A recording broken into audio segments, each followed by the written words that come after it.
इनकलाबी के साथ मैं हूं शाहिद नज़ीर चौधरी। नाज़रीन, सोशल मीडिया पर दुहाई मच गई है कि आर्मी चीफ जनरल बाजवा और वज़ीर आज़म इमरान खान के दरमियान DGISI की तैनाती के मामला पर मैच पड़ गया है और 6 दिन गुजर जाने के बावजूद DGISI जनरल नदीम अंजम की तैनाती के आर्डर नहीं हो सके। और इसकी वजह यह बयान की जा रही है कि आर्मी चीफ और वज़ीर आज़म के दरमियान कुछ ऐसे मामला चल पड़े हैं कि दोनों नहीं चाहते कि अपने मौक़िफ़ से पीछे हटें। आर्मी चीफ चाहते हैं कि उनकी पसंद का DG लगाया जाए, जबकि वज़ीर आज़म ये चाहते हैं कि उनका जो आइनी हक़ है उसके मुताबिक DGISI की तैनाती की जाए। इस हवाले से मैं आपको बताता चलूँ, आखिर में भी मैं आपको वीडियो में बताऊँगा कि इसका नतीजा क्या निकलने वाला है। क्या ये जो DGISI जनरल नदीम अंजम के बारे में ये कहा गया है कि वो जनरल फैज़ के बाद नए चीफ होंगे, तो क्या ये हकीकत में वही होंगे या कुछ और होने वाला है। ये वज़ीर आज़म की मंशा है कि जनरल नदीम अंजम को ISI का चीफ मुकर्रर किया जाए, लेकिन आर्मी चीफ ये नहीं चाहते कि जनरल नदीम अंजम को आर्मी पसंद नहीं करती, या क्या वजह हो सकती है या क्या ऐसे इश्यूज़ हैं कि जनरल नदीम अंजम को चीफ मुकर्रर ना किया जाए। ये सोशल मीडिया पर दुहाई मच रही है, लेकिन शायद ऐसा कुछ नहीं है। गुज़श्ता रात आर्मी चीफ और वज़ीर आज़म के दरमियान लंबी मुलाकात हुई है, जिसके दौरान मामलात को तय कर लिया गया है और इस बारे में कहा जाने लगा है कि जनरल नदीम की जल्द ही तैनाती के आर्डर हो जाएंगे। इस हवाले से वज़ीर इत्तलात ने भी बहुत अच्छी खबरें सुनाई हैं और यह कहा है कि कोई ऐसा डेडलॉक नहीं है, लेकिन क्या वजह है कि पाकिस्तान में सिविल हुकूमतों के दरमियान कभी न कभी ऐसा वाक़या रूनमा हो जाता है कि जब भी DGISI की तैनाती का वक्त आता है तो आर्मी चीफ और वज़ीर आज़म के दरमियान ठन जाती है। ये तारीख़ पाकिस्तान का एक अलमनाक बाब है। इस हवाले से मैं बताऊं कि इसको मामूली इसलिए नहीं समझा जा सकता कि बेनज़ीर से लेकर नवाज शरीफ तक उन अदवार में भी जब वज़ीर आज़म ने अपनी मर्ज़ी के आर्मी चीफ के बाद अपनी मर्ज़ी के चीफ ISI को लगाने की कोशिश की थी, तो नताइज क्या निकले थे। यही मामला अब इमरान खान की हुकूमत के साथ भी पेश आने लगा है और यह कहा जाने लगा है कि इस डेडलॉक की वजह से इमरान खान की हुकूमत किसी वक्त भी जा सकती है। और ये दिसंबर का महीना जो पहले ही बड़ा नाजुक और जालिम जो दिसंबर कहा जा रहा है, इसमें कई तब्दीलियां आ सकती हैं। बहुत सारे सियासी पंडितों ने भी ये पेशगोइयाँ कर दी हैं कि इमरान खान 5 साल पूरे नहीं कर सकेंगे। इस हवाले से मैं अपनी राय दिए बगैर मैं आपको ये बात बता दूँ कि पाकिस्तान की तारीख में जनरल हमीद गुल के बाद ISI का चीफ मुकर्रर करने के लिए जब बेनज़ीर ने अपनी मर्जी का आर्मी चीफ से ये कहा कि वो ISI का चीफ अपनी मर्जी से लगाना चाहती हैं, वो जनरल शमसुर रहमान कल्लू को ISI का चीफ मुकर्रर करना चाहती थी, लेकिन उस वक्त के आर्मी चीफ ने उन्हें मना किया और अपने तहफ़्फ़ुज़ात से आगाह किया कि आर्मी ऑफिसर्स ये पसंद नहीं करते कि जनरल कल्लू को ISI का चीफ मुकर्रर किया जाए। आपको ये मैं बताता चलूँ कि आइनी तौर पर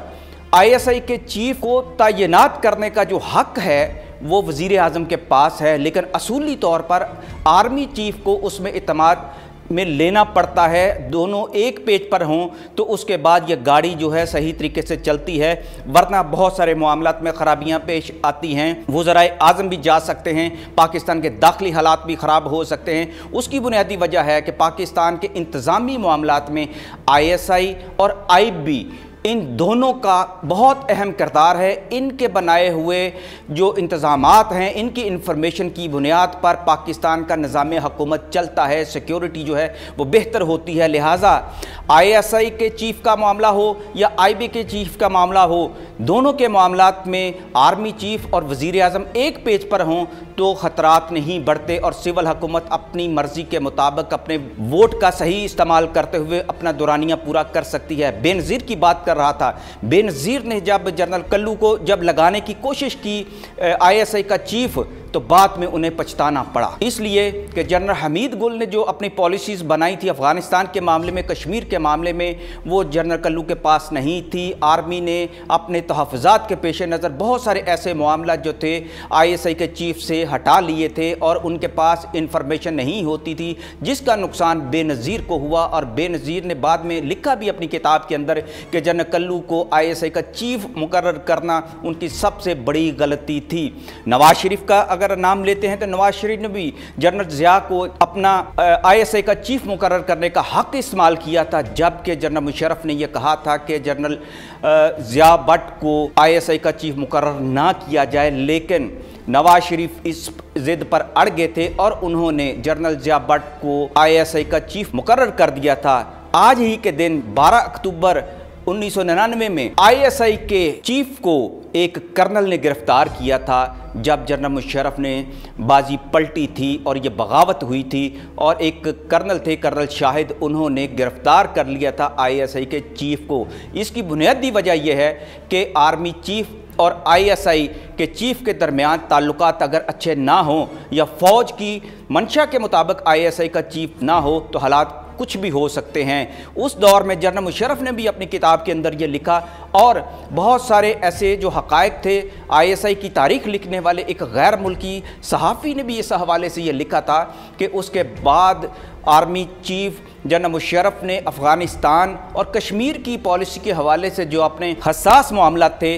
वो जनरल ज़िया भट्ट से हटा लिए थे और अपनी फ़ाइलें भी वहाँ से हटवा ली थी, जिसकी वजह से जनरल ज़िया भट्ट के पास वो इन्फॉर्मेशन नहीं हो सकती थी जो नवाज शरीफ को अपने कदमों पर मजबूत बना सकती थी। आज हम फिर तारीख़ के उसी दोराहे पर खड़े हैं और एक दफ़ा फिर ISI के चीफ के तकर्रुर के हवाले से वज़ीर आज़म इमरान खान और जनरल बाजवा के दरमियान ठन गई है। लेकिन हकीकत ये है, ये ठनी नहीं है, ये एक मुफाहमत का एक दौर है जिसमें दोनों पाकिस्तान के स्टेक होल्डर आर्मी चीफ और वज़ीर आज़म मिल बैठकर इसका हल निकालेंगे और इम्कान यही है कि जनरल नदीम को ही मुकर्रर किया जाएगा। इस हवाले से पेशगोइयाँ की जा चुकी हैं कि वज़ीर आज़म ने जो हक़ इस्तेमाल किया है, आर्मी चीफ को उन्होंने इत्माद में लिया है। यहाँ मैं आपको बताता चलूँ कि जनरल नदीम के हवाले से यह कहा जा रहा है कि वज़ीर आज़म पाकिस्तान इमरान खान ये नहीं चाहते थे कि जनरल फैज़ को हटाया जाए। दूसरी तरफ ये भी कहा जा रहा है कि जनरल नदीम चूँकि जनरल बाजवा के ज़्यादा करीब हैं इसलिए वज़ीर आज़म साहब इस बात को पसंद नहीं करते। लेकिन दूसरी तरफ ये कहा जा रहा है कि वज़ीर आज़म इमरान खान की पसंद के जनरल नदीम हैं तो जिसे आर्मी चीफ पसंद नहीं करते। ये दोनों तरह के शोशे हैं, ऐसा कुछ नहीं है। इस हवाले से अलबत्ता ये ज़रूर कहा जा रहा है कि जनरल फैज़ को क्यों हटाया गया, जबकि आर्मी चीफ के ये बात बताई है वज़ीर आज़म ने भी कि वो जनरल फैज़ को क्यों रखना चाहते हैं। वो चाहते हैं कि उनकी आपस में कम्युनिकेशन बहुत अच्छी जा रही है। इस हवाले से एक ये भी शोशा छोड़ा जा रहा है कि जनरल फैज़ ने चूँकि अफ़गानिस्तान के अंदर जाकर एक बहुत बड़ा एक सरप्राइज़ दिया था और जबकि अभी तालिबान की अफ़गान हुकूमत आई नहीं तो उन्होंने वहाँ का दौरा किया था जिसमें अहम शख्सियात से मिले थे, जिसके बाद पूरी दुनिया में सफ़े मातम बिछ गई थी। ख़ास तौर पर इंडिया में तो इसका धुआं उठने लग पड़ा था कि जनरल फैज़ का ये जो दौरा है तालिबान की कामयाबी के बाद पहला दौरा है, तो इस दौरे के जो असरात किसी को हज़म नहीं हुए और ये कहा जाने लगा है सोशल मीडिया पर इस बात के भी शोशे छोड़े जा रहे हैं कि जनरल फैज़ को ये दौरा रास नहीं आया, इसलिए उन्हें ISI के चीफ होने के नाते हटाया गया है और उनकी जगह नया चीफ लाया जाएगा। अब ये सवाल पैदा होता है कि क्या जनरल नदीम अंजम जो हैं वो वज़ीर आज़म के आदमी हैं या आर्मी चीफ के। इस तरह के जो शोशे छोड़ने वालों को अनकरीब बहुत बड़ा सदमा ही मिलेगा, क्योंकि जनरल नदीम अंजम आज नहीं तो कल उनके आर्डर हो जाएंगे और वो पाकिस्तान की ISI जिसका अभी से इंडिया के अंदर सफ़े मातम बिछा हुआ है कि जनरल नदीम बहुत सख्त आदमी हैं, तो उसे हज़म नहीं हो रही। लेकिन पाकिस्तान में ऐसे शोशे छोड़ने वालों को भी ये बात हज़म नहीं होगी, उनकी उम्मीदें भर नहीं आएंगी। इंशाअल्लाह पाकिस्तान के वज़ीर आज़म और आर्मी चीफ दोनों हमेशा की तरह इस बार भी एक पेज पर ही नज़र आएंगे। इसके साथ ही मुझे इजाज़त दीजिए। अल्लाह हाफ़िज़।